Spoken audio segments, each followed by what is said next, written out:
he does these clever ads where he says, hey, look, did you know, here's some quick tips if you want to become a better guitar player, or if your guitar practice isn't going quite as well as you think it should be. Here's 5 tips to get started.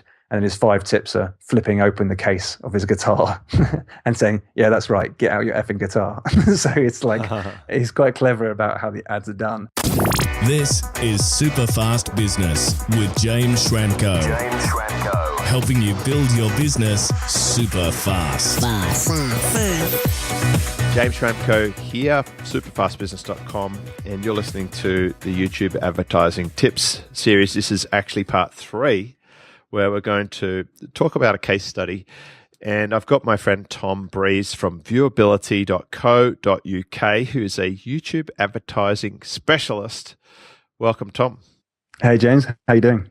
Good, thanks, Tom. Now, in this series, we've set the scene. In part 1, we talked about why you want to be looking at YouTube as an advertising source and how there's plenty of eyeballs there. And I don't think you mentioned it, but I did hear you say this once before, that it's kind of like Velcro. We get a very sticky audience solution here when we're putting these videos up. And then in part 2, we really developed more into the moments framework that you gave us and talked about some of the actual technicalities of setting up your account, targeting particular sites. We talked about Pepper the Pig from memory.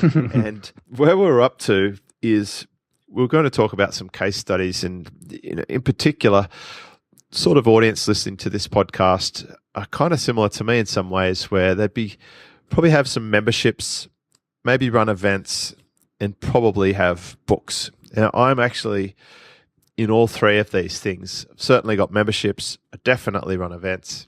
I'm more than likely to be publishing a book. Certainly a lot of my clients do, like Ryan Levesque, for example, have got books.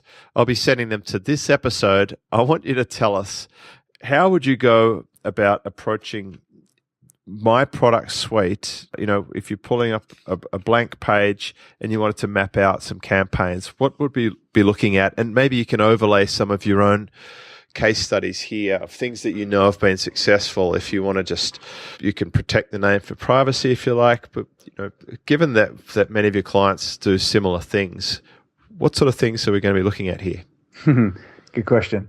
So what I'll do is I'll dive into some case studies and some thoughts about how we begin campaigns and then how we can scale those campaigns up as well, because there's some really clever stuff with YouTube, and I think it'd be good to kind of dive in and give you some firm, concrete examples to be like, okay, cool, I can see myself doing this now.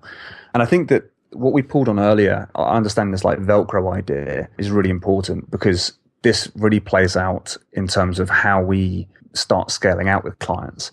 So like what I mean by this is, like, in the past, a lot of psychologists used to believe that memory was almost like putting files into a filing cabinet, and we kind of like learned each memory or learned each thing based in isolation. So it's like, we've learned that now. Let's put that into our file cabinet and close the drawer. And when we need it, we'll bring it back out again. And it's like there was no interconnectivity. That's what they thought, and that's how they thought the brain worked. But if you go through this test that David Rubin from Duke University developed, he'll ask you questions to kind of prompt your memory almost, to be like, okay, can you remember the first line of Hey Jude? And as soon as you do that, then your brain won't just remember the line of Hey Jude. You'll probably start playing the music in your head, and you'll hear Paul McCartney's voice. Like it's just kind of like everything else comes back about that memory. It's like all the memories and all the senses are connected together, and it starts developing new thoughts and maybe like a time when you've heard that song and who you've been with, etc. It kind of like plays back memories as a result. And it just shows our minds work in such a way where a memory is not just one simple file. It's a series of hooks. And the more hooks you get to the loops in the actual Velcro, so if you like really zoomed into Velcro, you'd see it's lots of hooks and loops. And the more hooks and loops you connect, the stickier your message becomes. And this is really important because you're trying to develop a brand on YouTube almost, even with your advertising. And when you provide someone with a really good piece of content, and they stick around and actually watch your video for a long time, over time, with more content you're delivering and the more they see you, the more hooks are getting connected to the loops. And so they just remember you. This is very different from text advertising, like a text ad or an image ad, which is like hardly any hooks will be connected to any loops. Here, with a video, you're communicating so much consciously and unconsciously that the Velcro is sticking and you just won't be forgotten quickly. And that's why remarketing works so effectively. And that's a big part of how we advertise and how we develop these campaigns out with clients. So hopefully that kind of gives a bit of context behind kind of before we even start diving into campaigns with clients.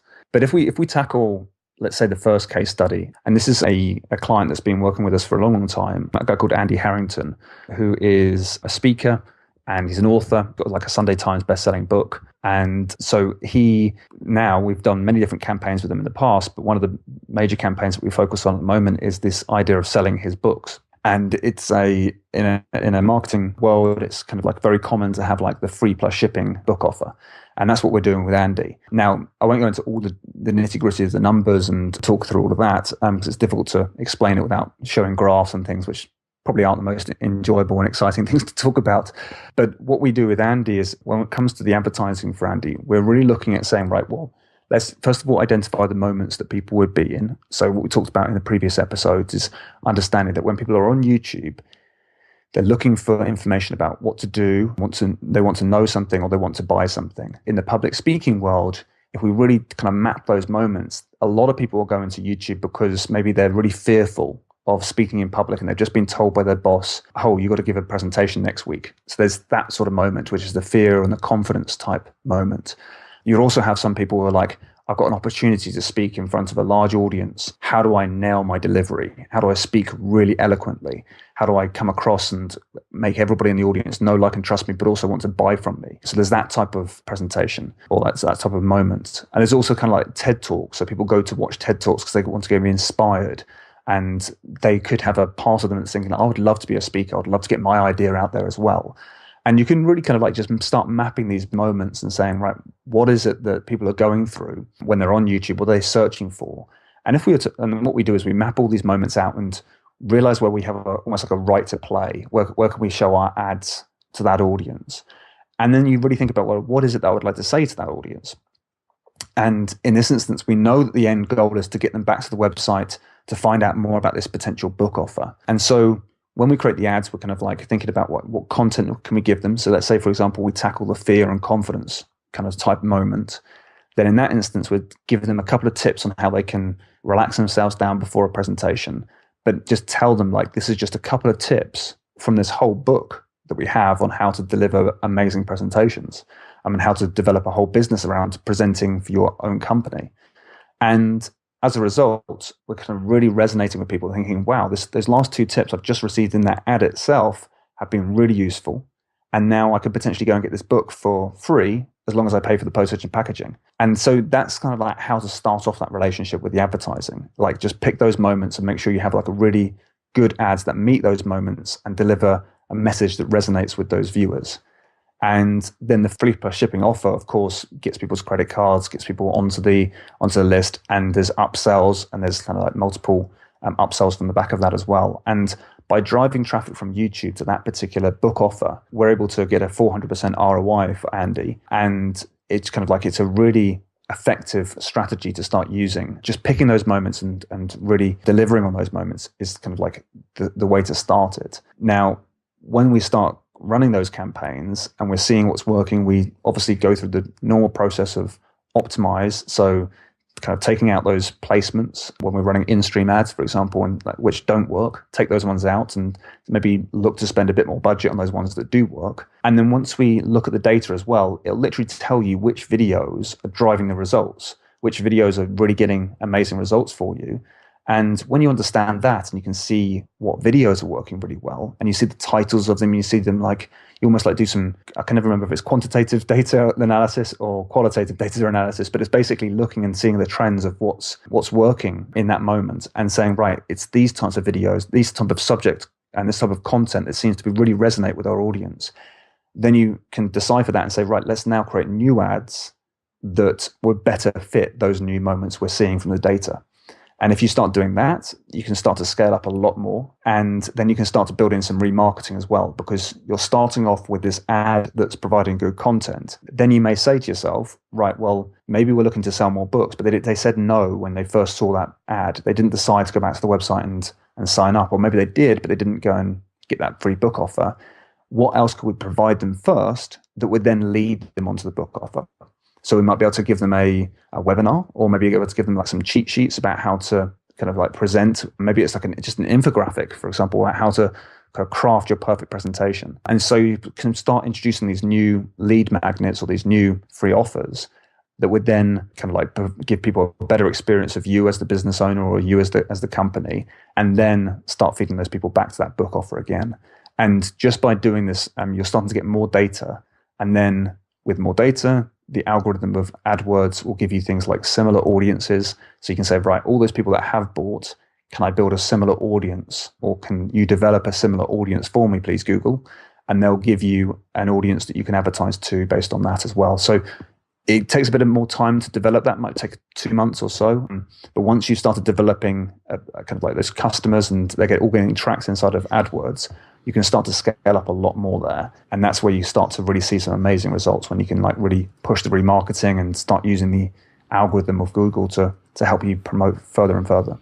Right. And you're able to segment people based on where they're at. So if they've taken an action with the first call to action, can we somehow flag that and not keep advertising the same thing to them?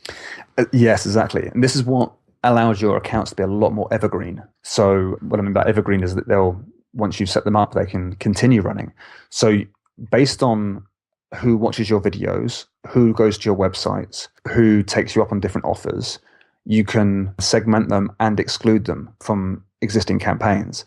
So one thing we tend to do is, if a client of ours is able to create lots of video, what we'll do is we'll actually almost do like a cascading model where we say, right, if they watch this video, we can put and they kind of viewed that video, we can kind of grab them into a remarketing list and then exclude them from that first campaign as well, which means really, as the customer experience or as the viewer on YouTube, you might see an ad, but if you watch it to 30 seconds and whether you take action or not, you'll never see that ad again.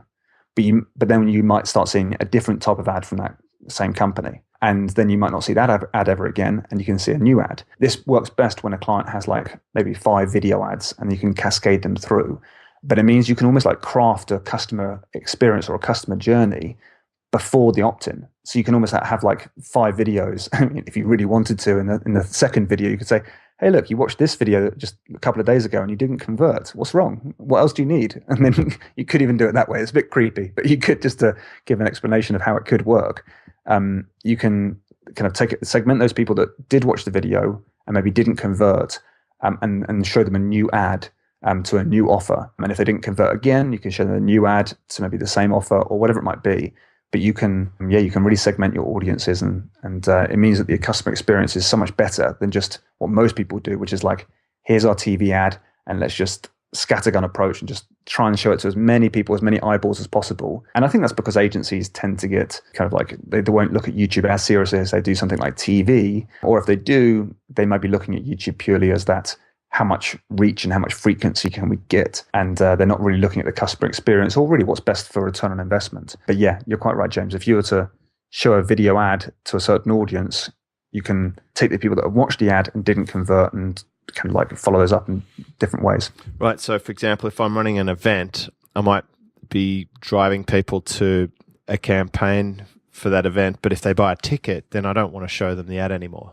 Exactly. Yeah. You might even want to show them a different type of ad. So once they bought the event from you, you might have an upsell, or where sometimes, I've only done it for myself, I haven't really implemented this for clients just yet, but you might want to do a thank you campaign, which is where when someone buys a product from you, you might just show them an ad, a one-time ad, just to say, hey, James here, thanks so much for your purchase. Can't wait to see you at the event. Just wanted to say that.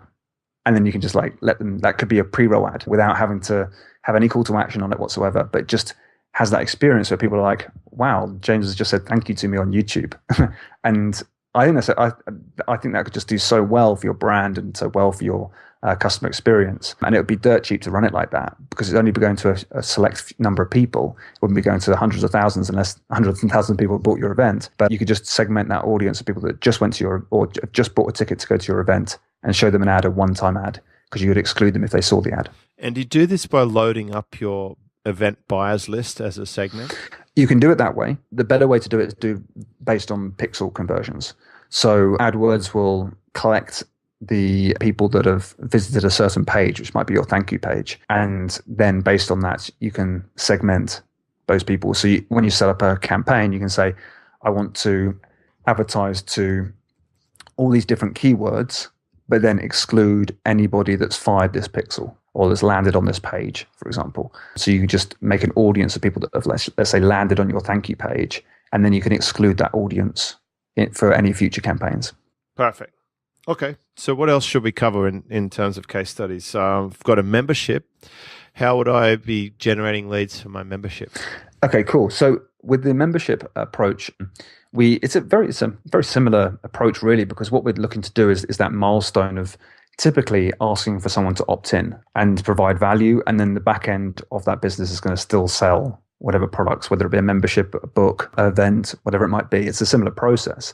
But what we tend to do with the membership idea is again, a similar thing, which we've just been talking about, this kind of cascading model idea. One client that we're working with, who's a relatively new client, actually, we've only been working together for 4 or 5 months or so now, but he is a guitar tuition expert. So if you're looking to learn how to play the guitar, you can imagine how many people are going to YouTube to look up tutorials. In order for our client to really break through the noise of everybody else, obviously, he has to be very, very talented and a great teacher, which he is, which helps, of course. But he's very, very creative in terms of how the ads are done as well. So he's normally taking the mick out of you in a really polite and friendly way to explain why your guitar practice might not be going quite so well as you would hope it would be going. So he does these clever ads where he says, hey, look, did you know, here's some quick tips if you want to become a better guitar player, or if your guitar practice isn't going quite as well as you think it should be. Here's 5 tips to get started. And then his 5 tips are flipping open the case of his guitar and saying, yeah, that's right, get out your effing guitar. So it's like, he's quite clever about how the ads are done. But it makes, if you're into your guitar, it's kind of like really talking to you as a guitar player, because you're like, yeah, I haven't got my guitar out nearly enough as I should do. But he really understands your pain. And as a result, he says, look, here's a daily play checklist that you can go through that's going to really help you become a much better guitar player. And you can stick it up on your wall and you can just play to that and you'll become a lot much better in a couple of weeks. And people do. And it is an amazing product. So what happens is it's just a free giveaway. People print it, put it up on the wall. And I think that's a really clever way of advertising, is to actually get something, kind of like get someone to take a further action, because it's part of that commitment and consistency principle from Cialdini, where it's like if you get someone to do one small action, the chance of them taking a bigger action is so much more likely. But likewise, if you've got someone's printed up on the wall and you've got the brand all over that thing that you have put up on the wall, then you're always in someone's mind. And I always think that's a really nice way of getting into people's kind of homes almost, is the fact that you actually have got physical presence where they practice guitar. And so they're not going to forget about you quickly. With that role, it just makes sense for that type of product to be a membership product, because there's so many lessons, there's so many things. Instead of just keep on buying different products, it's just like, hey, just join the membership because there's so much stuff in there. And it is all amazing. And it's like, it kind of guides you through the whole process. But that's where it's like a low end, and there's a high end membership to that as well. But it all starts with a similar process with YouTube. It's understanding people's moments, kind of meeting those moments and giving a really good experience. And it doesn't always have to be a huge amount of education that we talked about earlier. It doesn't have to be like 3 tips all the time. It can just be like slightly humorous, or kind of really kind of giving a tip that makes it's like a bit tongue-in-cheek, for example. And that can be a really, really nice way of advertising as well. Those ads that he creates are really watched all the way to the end, and loads of people take action just because of that huge amounts of curiosity of like, that was really funny, I really appreciated that, and it's broken through the noise that everyone else is just teaching me stuff on YouTube and it's not very good. You can see that our clients' stuff is actually such high quality stuff that it breaks through all of that. But that's sometimes what's needed in the marketplace as well, not to always be the same as everybody else, to try and be different. So you can kind of like grab their attention for a second and be that pattern interrupt in the marketplace, so that then they're much more interested. And if you have something then really useful to give, you can start moving people away from YouTube as the platform for them to be learning from, and actually a dedicated membership site for them instead. Nice. Okay. So, right. So just basically giving us some good ideas what we might be doing if we have a book, if we have a membership, if we have an event. You've given us an idea of, in the previous episode, you talked about the one ad that you would get started with, which was a great 1-tip format with a did you know headline. We've talked about placements. We've talked about the different moments, especially the intent. we've talked about remarketing. How does this slot into campaigns that you're running on other ad networks? Do you find that some of your clients are running in multiple platforms at once, or are they just doing YouTube? And do you have conversations with other marketing or advertising people within their business? How do they coordinate all of these segments? Yeah, good question. I mean, when it comes to the advertising that we do with clients, we work with them on a basis of like a cost per acquisition. So instead of charging for production or setup fees or kind of that sort of stuff, what we do is we tend to agree a cost per lead or a cost per customer approach and work towards that. So we'd normally handle all of the campaigns. And then, so instead of kind of like working with their team, we become their team and we work with them on their campaigns to grow it out like that. With that basis, when we look at somewhere like YouTube, we've created these videos that are normally this education-based video where it's kind of like it's providing good content, good value. We'd normally like to try and follow up that kind of education video with more of a direct sell video to that remarketing list to get them to take action and buy a webinar or join a webinar or join a kind of like whatever other offer that might have that kind of like will get people to actually take another type of action. What we tend to find is we are very well known for the YouTube advertising side of our business. And because I think that's where we come from, we're very good at creating videos. And so that lends itself to YouTube. But with all of this, we often love to advertise on Facebook as well, because it's another platform whereby we can get in front of a slightly different type of audience. We still very much think about the moment that people will be in and still try and connect with that. But because we're providing good value content videos, it's very easy to take that same video, tweak it ever so slightly, just for the call to action really, to be then applicable for the Facebook platform. And you can then get in front of a slightly different type of audience because you can go in front of people based on their interests and different types of custom audiences.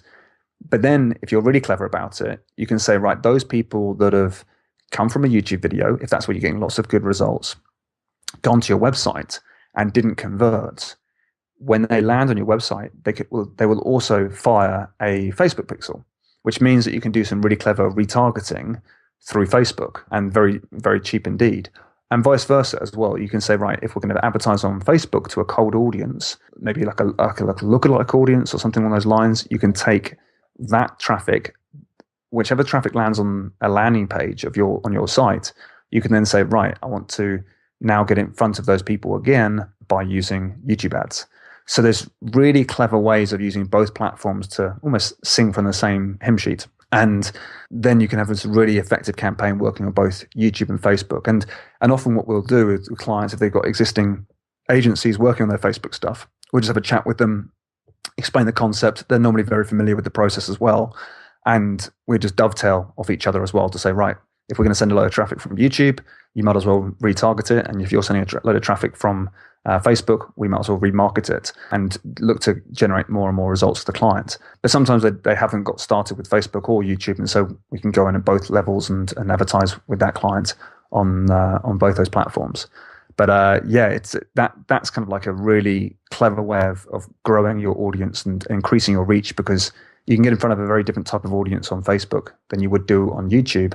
And obviously there's a consideration for that and working out the best strategies for Facebook as well.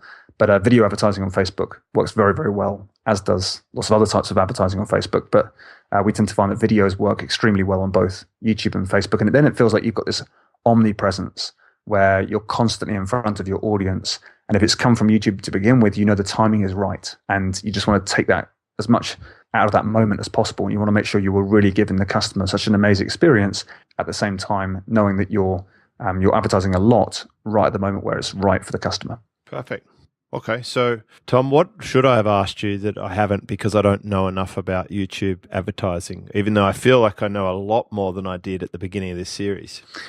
Good question. I think that it's a case of getting started. And I think that a lot of people get excited by this and then think, right, well, what do I need to do right now? And without going into further procrastination, because it literally, if you took 15 minutes now just to jot down a few ideas, you'd be 80% of the way there. And then it wouldn't take long to actually kind of execute on that. It's all about kind of forming a plan to begin with. I think the first thing that I'd recommend that people do is just really think about your audience and who's your ideal audience. If you think about their day-to-day activity, if they were to visit YouTube, what would they be looking up when they might be interested in what you have to offer? So think about what those moments might be and where you have the right to play. And then saying, right, let's just pick one of those. It might be like an obvious keyword. It might be a slightly different type of keyword. But just like choose that moment and say, right, when people search this type of thing and I want to be there, that's kind of where I would definitely want to be. And the way to do it is just to say, right, pick that moment and say, that's the moment where I'm going to be. Think about what you want to say in your video ad and go and create that. Again, don't try and be really creative. Just be helpful. Just be useful. And it can be done with a webcam if it really needs to be, or it can be done with an iPhone. It doesn't have to be clever at all. It just needs to be done. And then on YouTube, just take half a day just to go into YouTube and AdWords, think about setting things up and how you're going to, and then just think like the first campaign should be an in-stream campaign to the URLs of those kind of like what search terms people might be typing in. Doing that and just thinking about just getting started there should get you amazing results. And then once you start there and you get amazing results, then it's going to be like, great, I'm off and running. And how do I scale up from here? But I'd always recommend try and get in front of people when they're on YouTube looking for some information and provide them with a really good experience. And that really is the strategy behind YouTube advertising. Tom, that's just amazing. You're going to come over to SuperFast Business Live in March 2017? I'll definitely be there. I missed it this year and I was really gutted that I missed the last one. So yeah, I'll definitely make sure I'm there at the next one. Looking forward to that. I want to hear what you've got to say then. But thank you. In the meantime, it'd be great if our audience can get their campaigns up and running, do a bit of in the trenches learning. Of course, if you're a world famous author, expert, speaker, or you've got a membership that's kicking butt, then you might want to get in touch with Tom Breeze over at viewability.co.uk and talk to him about perhaps setting up some paid advertising. You know, if you're at a serious level, then obviously he knows what he's doing there and he's got some top shelf clients. I've seen behind the scenes in his business because I'm privileged to work with him through Silver Circle, and I know he's doing some amazing things for his customers. So Tom, thanks for joining us in this 3-part series, and I look forward to catching up with you again on our weekly call. James, thanks for having me. It's been great fun. Okay, so I hope you enjoyed that content, and if you want to get more tips, strategies, advice just like that, then make sure you subscribe to the channel. You'll see the button on the video right now. Click that and you'll be subscribed.